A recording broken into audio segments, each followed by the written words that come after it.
Admiral James Reed stood on the observation deck of the UES Pathfinder, watching as the alien vessel hovered at a respectful distance. His weathered face remained impassive, but his mind raced with the weight of responsibility. Humanity's first official contact with an extraterrestrial civilization was about to commence, and the fate of Earth might well depend on how this encounter unfolded. "Communication systems ready, Admiral," reported Lieutenant Kate Wilson. "The translation matrix is active and functioning at optimal capacity." Reed nodded, his gray eyes never leaving the sleek, iridescent ship. "And our gift packages?" "Prepared according to Protocol Section 3, sir. Cultural samples, mathematical constants, and biological non-invasives only." The protocol, formerly known as the First Contact Protocol, Human Edition, had been developed over decades by the brightest minds on Earth. It represented humanity's best guess at how to approach other sentient species without triggering interstellar incidents. What had once been the domain of science fiction writers and SATI researchers was now a 300-page document with meticulous procedures, contingencies, and ethical guidelines. Dr. Alan Martinez, the protocol's chief architect, stepped beside Reed. "Remember, Admiral, everything we do in the next hours will establish precedent for centuries of interspecies relations." "No pressure," Reed muttered. "The Artemis incident is why we're here," Martinez said quietly, referencing the unauthorized and disastrous private contact attempt by Artemis Corporation 5 years earlier. 3 ships lost, 2 alien vessels destroyed, and humanity's introduction to the galactic community nearly bungled beyond repair.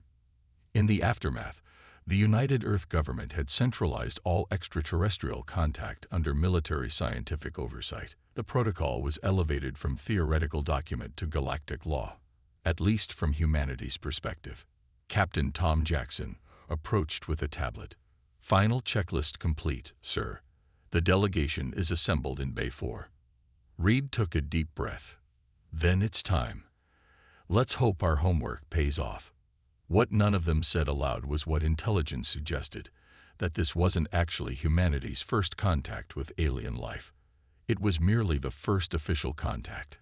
Declassified records hinted at earlier encounters, some dating back centuries.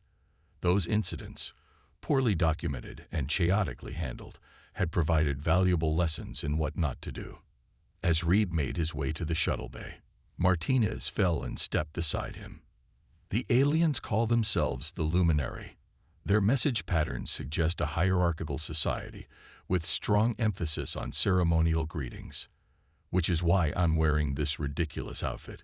Reed gestured to his formal dress uniform, adorned with additional symbolic elements suggested by xenoanthropologists. "Precisely," Martinez nodded. "The protocol emphasizes adaptive respect. We mirror their formality while maintaining our own cultural identity." The delegation assembled. Military, scientific, diplomatic, and cultural representatives, each chosen according to protocol guidelines. As they boarded the shuttle, Reed felt the weight of history pressing down. The protocol was humanity's best hope for a peaceful entry onto the galactic stage. "Initiating First Contact Protocol, Phase 1, he announced formally for the record. "May we represent Earth with wisdom and restraint." The shuttle doors sealed, and humanity's official first step into the wider universe began. Long before the luminary ship appeared in Earth's orbit, humanity had been preparing for this moment through both intentional research and painful experience. The year 2078 marked the first documented gray contact, when the mining vessel Thunderchild encountered an alien probe near Jupiter's moon Europa. Captain Robert Miller, with no protocol to follow, relied on naval tradition, a combination of caution, courtesy, and clear boundaries. The probe departed peacefully after what appeared to be a scanning operation, but the incident shocked Earth's governments into action. The early Miller guidelines became the seed of what would eventually grow into the protocol. Simple directives like maintaining distance, offering non-threatening gestures, and attempting basic mathematical communication formed its backbone. Then came the Proxima incident of 2103, A research team on humanity's first extrasolar colony detected artificial signals from deeper within the Proxima Centauri system. Dr. Emily Brown, the team's leader, made the fateful decision to respond with a powerful directed transmission containing Earth cultural information, without governmental approval. "We've studied the Proxima incident extensively," Martinez explained to the delegation as their shuttle approached the luminary vessel. Brown's unilateral action created confusion about Earth's command structure. The aliens responded by dealing with each Earth faction separately, nearly triggering a conflict when nations accused each other of making secret deals. The lesson was clear. Humanity needed to speak with one voice in galactic affairs. The most infamous episode, the Artemis incident, occurred when billionaire industrialist William Drake launched his own first contact mission. Armed with advanced ships and technology, Drake's team attempted to establish trade relations with a species now known to be a client race of the Luminary. Drake ignored cultural contexts. Lieutenant Wilson explained as she reviewed the protocol for the delegation. He approached their ceremonial vessels with mining ships, a gesture they interpreted as hostile. When misunderstandings escalated, Drake's security team engaged, and both sides suffered losses. The United Earth government had to dispatch a formal apology mission, barely preventing an interstellar war before proper relations had even begun. Less acknowledged in official records were the whisper contacts, historical encounters documented in ancient texts and tribal histories. Martinez's team had compiled these accounts, searching for patterns, strange visitors who shared knowledge, mysterious objects gifted to human civilizations, and temples built to star beings. If you analyze these accounts across cultures, Martinez had written in his seminal paper that formed the protocol's historical foundation, you find remarkable consistency in how humans instinctively approach the unknown.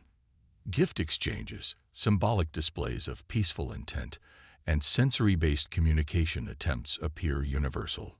The delegation carried this accumulated wisdom as they approached the luminary ship.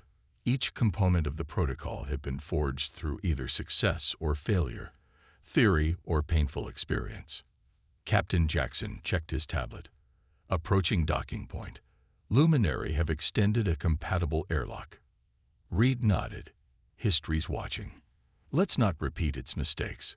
The shuttle locked onto the alien vessel with a soft metallic thunk, and the protocol's historical lessons were about to be put to their greatest test. The first contact protocol was structured around 7 core principles: safety, communication, respect, transparency, proportionality, scientific exchange, and sovereignty.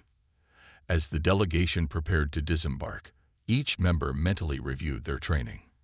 "Remember," Martinez whispered as the airlock cycled, "the framework dictates our approach. Safety first. No biological exchange without containment. Communication through established channels only. Respect their customs while maintaining our boundaries." The protocol's safety provisions were comprehensive, reflecting humanity's understanding of the dangers inherent in biological and technological exchange. Each delegation member wore subtle monitoring devices that sampled the alien environment while creating a minimal protective field. "Atmosphere reads as breathable, but contains unfamiliar compounds," murmured Dr. Lisa Park, the delegation's xenobiologist. "Protocol dictates we maintain atmospheric isolation for the first 3 meetings." The airlock opened to reveal 3 tall, luminescent beings. Their bodies appeared semi-transparent, with complex structures visible beneath a glowing outer membrane. The luminary representatives stood in a triangular formation that the protocol recognized as a formal greeting stance among hierarchical species. Lieutenant Wilson activated the translation matrix as Admiral Reed stepped forward. Not too close, exactly the distance prescribed for initial contact. "I am Admiral James Reed of Earth," he stated clearly, making the open-handed gesture that the protocol had established as universal for peaceful intent. "We come to establish understanding between our peoples." The translation matrix converted his words into the mathematical tonal language the luminary had used in their transmissions. After a moment, The central luminary responded with harmonics that the matrix rendered into English. The collective acknowledges Earth's voice. I am Coordinator Thal. Martinez nodded slightly. The exchange was following protocol predictions. The framework's communication principle emphasized simplicity, clarity, and patience. No rushed promises, no detailed explanations of human society, no assumptions about shared values. As the initial exchange continued, the delegation carefully implemented the respect principle. When the luminary performed a light pattern display, the humans responded with their own prepared display of colored lights in a complementary but distinctly human pattern. The protocol's brilliance, Martinez had often said, is that it doesn't try to make humans behave like aliens or vice versa. It creates a third space, a diplomatic framework where both species can be authentic while avoiding offense. The transparency principle came into play as Captain Jackson presented the luminary with a detailed explanation of the delegation's composition and purpose. In return, the luminary described their own representatives, a fair exchange that built trust. We have prepared a secure environment for further discussions. Coordinator Thal indicated a doorway leading deeper into their ship. Reed consulted the protocol guidelines on his display. We accept with gratitude. Per our customs, we offer this gift as a symbol of peaceful intent. He presented a specially designed package containing non-biological Earth artifacts, crystals, digital records of mathematical constants, and artistic representations of Earth. The proportionality principle guided this exchange. The gift was valuable enough to show respect, but not so technologically advanced as to create dependency or reveal strategic capabilities. As the delegation followed their hosts, the framework continued to guide every interaction. The protocol wasn't just a document. It was a philosophy of interspecies relations, built on the understanding that first impressions would shape centuries of future contact. Scientific exchange beginning. Dr. Park noted as the luminary began displaying star charts. The delegation responded according to protocol, sharing basic astronomical knowledge, while reserving sensitive details about Earth's location and defenses. The framework had transformed a potentially chaotic encounter into a structured dialogue between two intelligent species taking their first steps toward understanding. While Admiral Reed's delegation engaged with the luminary following established protocol, back on Earth, a vast network of researchers continued to refine humanity's approach to extraterrestrial contact. At the Global Contact Research Center in Geneva, Dr. Mark Taylor led a team monitoring the live feed from the Pathfinder. The control room buzzed with activity as analysts from various disciplines observed each interaction, ready to provide real-time feedback if the delegation encountered unexpected scenarios.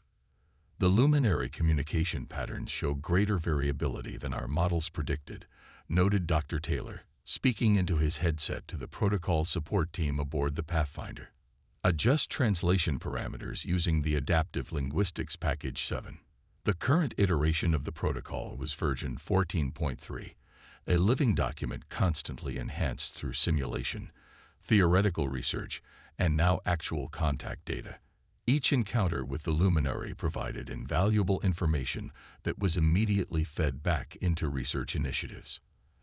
At the Moscow Xenopsychology Institute, Dr. Anna Petrov led a team running parallel simulations based on the luminary's observed behaviors. Their hierarchical structure has unexpected flexibility, she reported to the Geneva Hub. Update the cultural interaction models in Section 85.3. The Practical Applications Division at Nairobi University was tasked with developing contact technologies. Professor David Okafor's team had created the translation matrix currently being used by the delegation, but they were already working on the next generation of communication tools. The luminary's light pattern communication has harmonic properties we didn't anticipate, Okafor observed, studying the incoming data. We need to expand our sensory translation capabilities beyond sound and light into electromagnetic spectrum interpretation. The protocol's current research initiatives extended beyond immediate contact needs. In Tokyo, the Long-Term Relations Strategic Group developed models for sustainable interspecies diplomacy. In Sydney, the Technological Exchange Framework team established guidelines for safely sharing innovations without creating dependency or security risks. Captain Jackson's voice came through on the Geneva feed. The Luminary have proposed a joint space station at a neutral location. Request protocol guidance on appropriate response timing. Dr. Taylor consulted the Joint Projects database. Protocol Section 118.7 applies. Express interest but defer specific commitments until the third meeting. Offer conceptual collaboration on environmental specifications only. What made the current protocol research uniquely valuable was its multidisciplinary approach. Military strategists worked alongside cultural anthropologists, physicists collaborated with linguists, and historians partnered with futurists. This integration of perspectives had eliminated the blind spots that plagued earlier contact attempts. The Rio de Janeiro Counterintelligence Unit maintained a crucial but less publicized aspect of current protocol research. Their simulation team, led by Commander Luis Ramirez, continuously tested the protocol for vulnerabilities. We need to assume that advanced species might attempt to exploit protocol procedures, Ramirez reminded his team. Our job is to find those weaknesses before they do. This balance between openness and security represented the protocol's greatest strength. Current research initiatives maintained humanity's welcoming stance while quietly establishing boundaries that protected Earth's interests. As Reed's delegation proceeded with their historic meeting, the Global Research Network continued its work, ready to adapt the protocol in real time as new information emerged from humanity's first official steps into the galactic community. Remember, Dr. Taylor told his Geneva team, today's interactions become tomorrow's precedents. Every observation matters. As the delegation returned to the Pathfinder after the initial meeting with the Luminary, their thoughts turned to what lay ahead. The first contact protocol had performed remarkably well, but everyone understood this was just the beginning of a journey into an uncertain future. The Luminary mentioned at least 12 other spacefaring civilizations. Admiral Reed noted during the debriefing session, "We need to prepare for a much more complex diplomatic environment than we anticipated." Dr. Martinez nodded, updating the protocol's future contact scenarios on his tablet. The single-species framework will need to evolve into a multi-species approach. The implications are enormous. The future of first contact was rapidly transforming from theoretical to practical. Humanity would need to navigate not just bilateral relations with the Luminary, but an entire interstellar community with established dynamics, alliances, and conflicts. Lieutenant Wilson displayed a holographic representation of what they'd learned about galactic politics. Based on Luminary information, we can identify at least 3 major power blocks, several independent systems, and a number of client species. The protocol needs expansion to address these complexities. The future contact scenarios previously envisioned by protocol architects had focused primarily on one-to-one encounters. Now, they faced the prospect of joining an existing political ecosystem as newcomers, with all the opportunities and vulnerabilities that position entailed. We need to establish an interspecies relations academy immediately, Martins suggested. Train diplomats specifically for multi-species negotiations. The protocol must evolve from contact guidelines to comprehensive diplomatic doctrine. Captain Jackson raised another critical point. The Luminary mentioned a galactic communications network. Once we connect to it, we'll face unregulated contact from multiple species simultaneously. Our information security protocols are entirely inadequate for this scenario. The future of first contact would clearly involve technological challenges beyond current preparations. Earth would need to develop secure communication systems, cultural filters, and information management tools capable of handling a flood of extraterrestrial data. Dr. Park brought up perhaps the most profound future consideration. The Luminary biological structure is radically different from our own, but they mention species that share our carbon-based biology. Future contacts will include creatures more similar to us, raising additional concerns about biological exchange, compatibility, and contamination. The protocol's future development would need to incorporate detailed frameworks for safe biological interaction, medical exchange, and potentially even interspecies habitation. Admiral Reed summarized the situation. We planned for first contact. Now we need to prepare for permanent contact across multiple fronts simultaneously. The delegation understood that humanity stood at a pivotal threshold. The future of first contact would transform human civilization in ways both profound and unpredictable. Earth's political structures, scientific institutions, and cultural frameworks would all need to evolve to address a fundamentally expanded reality. The protocol served us well today, Martinez said, but it must become something greater. Not just guidelines for meeting new species, but a framework for humanity's place in a diverse galactic community.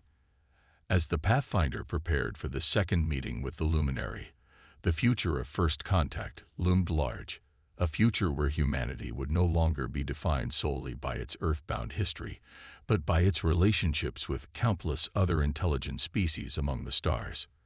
We've taken the first step, Reed said, looking out at the Luminary vessel. The future steps will be even more important. 3 days into the formal contact process, the Pathfinder crew witnessed the protocol's true value during an unexpected crisis. Luminary vessel is changing configuration, reported Lieutenant Wilson, her voice tense as the alien ship's outer hull reconfigured. They're deploying what appear to be defensive systems. Admiral Reed remained calm, turning to the protocol crisis section. Implement defensive posture alpha. No weapons activation, but raise shields to minimum level. Martinez, what does the protocol recommend? Dr. Martinez was already accessing the appropriate guidelines. Section 42.8. When faced with unexpected defensive postures, maintain current position, seek clarification through established communication channels, and signal non-aggressive intent through both message and positioning. Reed nodded. Open the communication channel. No movement from our vessel. The crisis had erupted without warning during what had been productive cultural exchanges.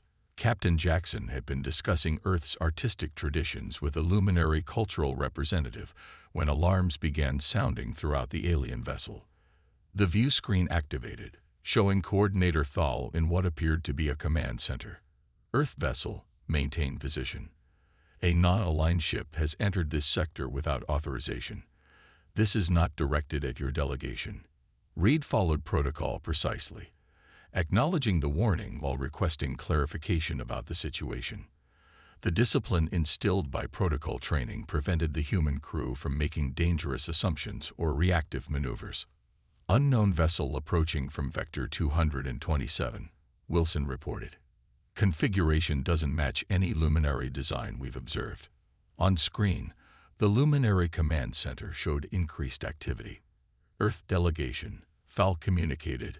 This vessel belongs to the Merit Collective, a species we have troubled relations with. They may have detected your presence and come to establish separate contact. This scenario, competition between alien powers for relation with Earth, had been extensively modeled in protocol simulations. Reed immediately implemented the recommended approach. Coordinator Thal, we acknowledge your information. Per our protocol, we will not engage with additional species during this initial contact period without transparency with all parties. Martinez nodded approvingly. The protocol's wisdom was evident. By neither rejecting the new contact nor embracing it without Luminary involvement, Earth maintained both its independence and respect for the current diplomatic process. The tension escalated when the Merit vessel transmitted directly to the Pathfinder. Earth ship, we offer greetings and request direct communication without Luminary interference. They do not speak for the galactic community. This was precisely the type of potentially divisive situation the protocol had been designed to navigate. Captain Jackson implemented the recommended response pattern, acknowledging receipt of the message while deferring substantive response pending consultation.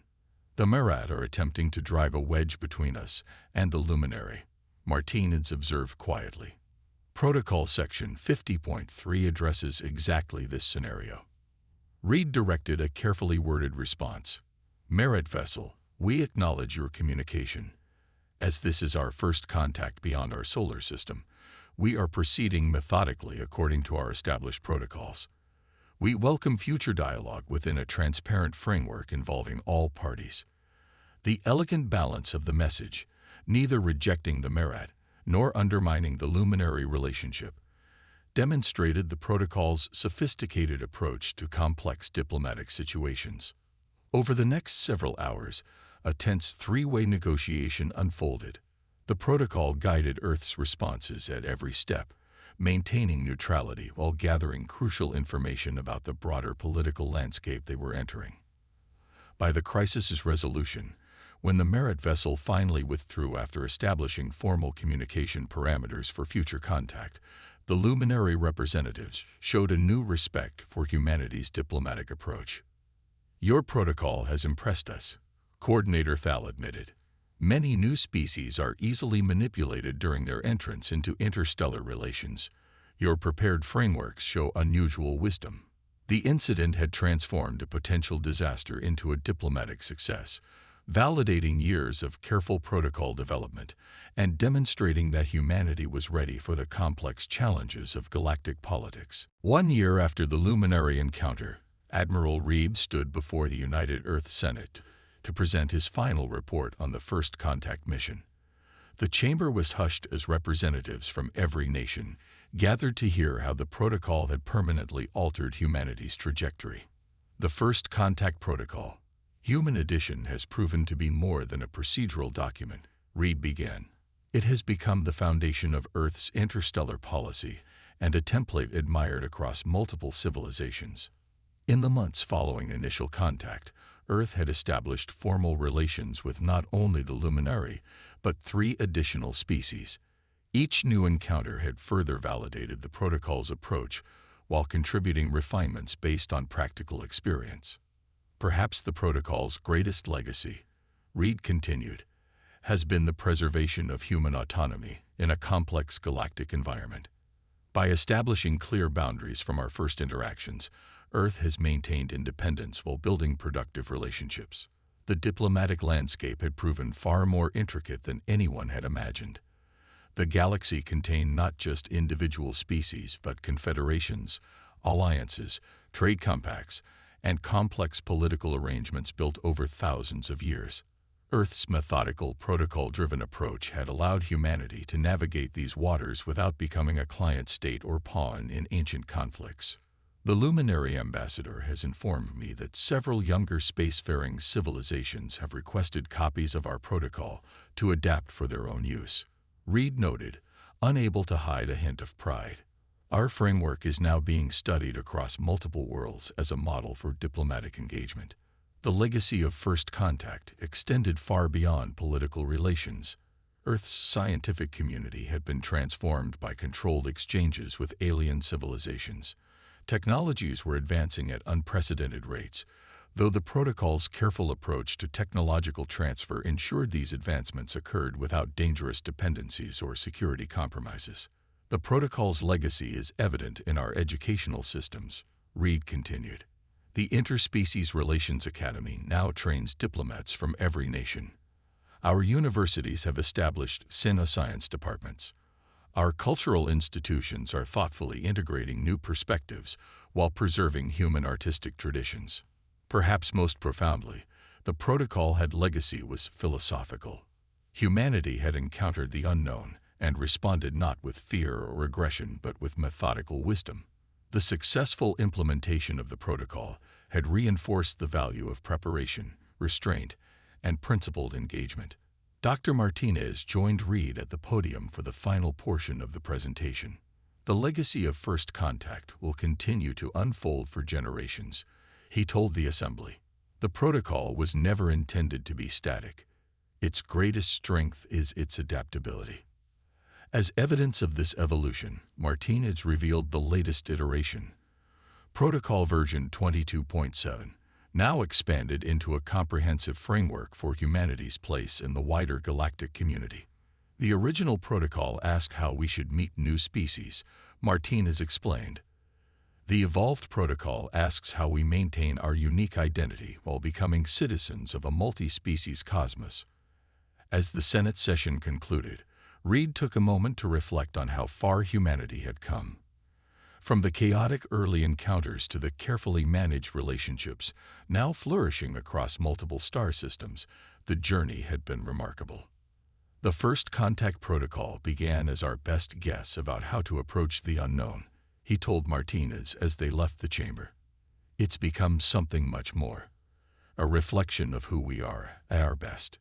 The true legacy of First Contact, embodied in the protocol that guided it, was that humanity had found its voice among the stars, thoughtful, prepared, and uniquely human.